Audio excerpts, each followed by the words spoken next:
It's the day after budget day, and the Alberta finance minister is already out giving his take on the wonderful news on all the extra taxes we get for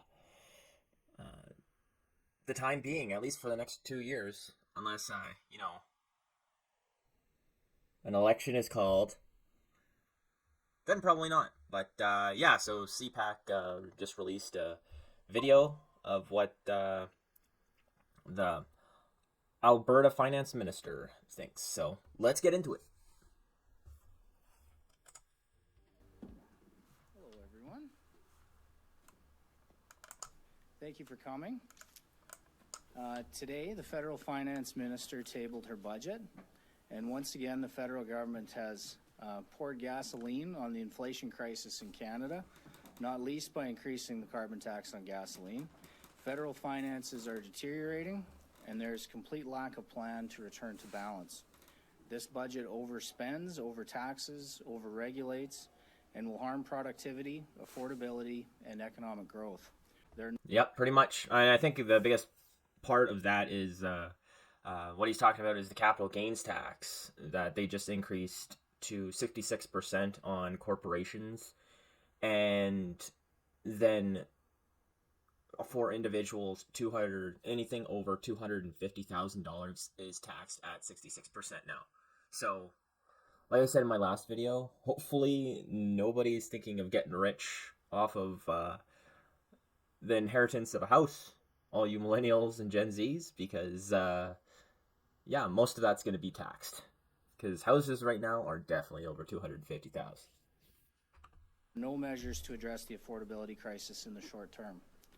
Former Bank of Canada Governor David Dodge said, "Without even seeing this budget, I think this is likely to be the worst budget since the budget of 1982, in the sense of pointing us in the wrong direction as to how we go about raising the incomes of Canadians and actually making Canadians feel better over the medium term."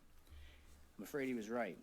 As the current Bank of Canada Governor Tiff Macklem said in the fall, government spending is starting to get in the way of getting inflation back to target. Last week, Scotiabank validated this position in their analysis.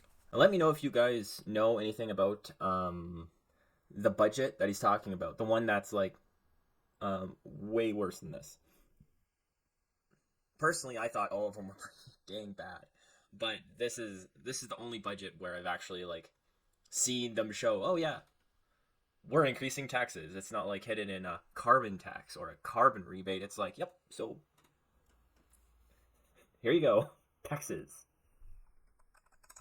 That read, and I quote, "If not for such spending by the feds and provinces, the Bank of Canada would not have had to hike its policy rate by as much as it has and might have already been in a position to begin easing." They're trying to bribe Canadians with the deficit, fueling inflation that is hurting all Canadians. Their theme was supposedly intergenerational fairness, and yet they're saddling younger generations with their 10th consecutive deficit and increased levels of debt. The federal budget shows a stark contrast in priorities between the federal government and those of Canadians. The budget has an increase to... That's true. There was a whole video done, I think by pollsters, and it was about, they went around asking Canadians, like, what do you want out of this budget? And a lot of them were like, reductions on the cost of housing. Some was household spending. Some of them were reductions in groceries, and then there were, I believe, fundings to like sort of quality of life. I think I just heard it off of other videos, so I'm kind of going off the cuff here. And yeah, so like funding to get groceries down,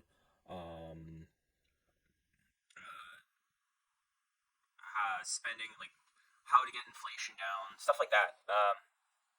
I'll have to find that video again. But and none of this stuff that they pulled Canadians on was in the budget.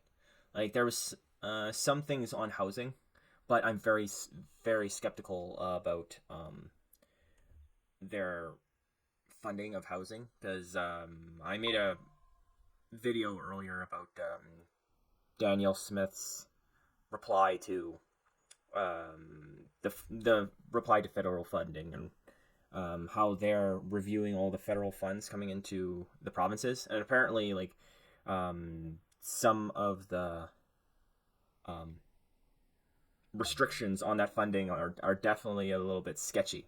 So so I'm kind of changing my mind on whether or not Daniel Smith's bill is. I used to think it wasn't the best thing ever. Now I'm kind of in the middle. Um. Anyways, back on the point. But the good thing about her bill that's coming in, um, after came about after this budget, because in the budget the feds are saying that they want to sell federal land in Canada to different corporations and different businesses. So they set up a budget for like a government program to sell it to and manage the money to give to the builders to build on this land that they're going to sell. And so, I mean, in Alberta, I mean, it is federal land though, right? It is crown land, meaning like the government does own it, but it's all of our land. Like that's land that we do our outdoor activities on. That's land that we like, I don't know, do motocross or backcountry skiing or just walking, right? And without Danielle Smith's recent bill, they could do whatever the heck they want with it. At least it's gonna go through the province, and the province will have a filter. So that's pretty good. So like a bunch of the land won't be sold off and then replaced with massive towers filled with high income rental properties or run down low income rental properties. Anyways, let's continue. The carbon tax, which will drive up costs on home heating, groceries, goods, and services across society. Increased taxes will cause those costs to be passed on to consumers and further increase costs for Canadians. As we grapple with an affordability crisis, the federal government is only making the problem worse. This federal government has failed to take decisive action on critical issues like Canada's alarmingly slow economic growth and the enormous financial pressures Canadians are experiencing.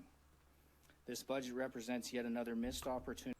Yeah, and on the productivity portion, there's already been 2 articles come out on the Financial Post about how bad compared to the U.S. our productivity levels are. To solve any of these problems. Economic growth and investment should have been a big focus of the budget, given Canada's abysmal productivity performance and declining GDP, and these tax increases that are going to further impact investment. We will see over $60 billion a year in debt servicing costs by the end of the fiscal plan, increasing by a third over the 5-year cycle, which is nearly the same they will be spending on the Canada Health transfers to the provinces. Instead, we see rampant spending in the budget and the debilitating $40 billion deficit, showcasing that Justin Trudeau and his government lack a plan to address affordability and the cost of living crisis in Canada. Alberta was one of only 2 provinces to balance the budget this year. With the changes to the tax code, we are seeing that the government is Whoop whoop, go Alberta.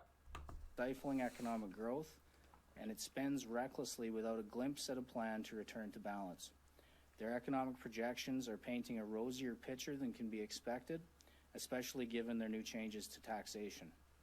We see continued intrusion into areas of provincial jurisdiction, with red tape and strings attached to any funding. We are also not seeing any updates on tax credits that have been promised for years. Just 6 weeks ago, I tabled a responsible plan that addresses the pressures created by Alberta's significant population growth within a balanced budget. The federal government's plan is to accrue tens of billions of dollars in additional debt and debt servicing costs while driving up the costs of housing, groceries, and transportation. As tens of thousands of Canadians from across the country are moving to Alberta to call our province home, it is proof that in a nation that is beset by so many challenges, Alberta remains a bright beacon of responsibility and sanity. Yeah, it's kind of crazy to think about how like Alberta is one of only 2 provinces that balance this budget. So we are like handling the influx of people pretty well, and saving our money in ways, though also overspending on a couple of others. But all in all, I think I mean, like you said, if we're one out of only two who has a balanced budget, we're doing pretty dang good. Thank you, and I'm happy to take any questions.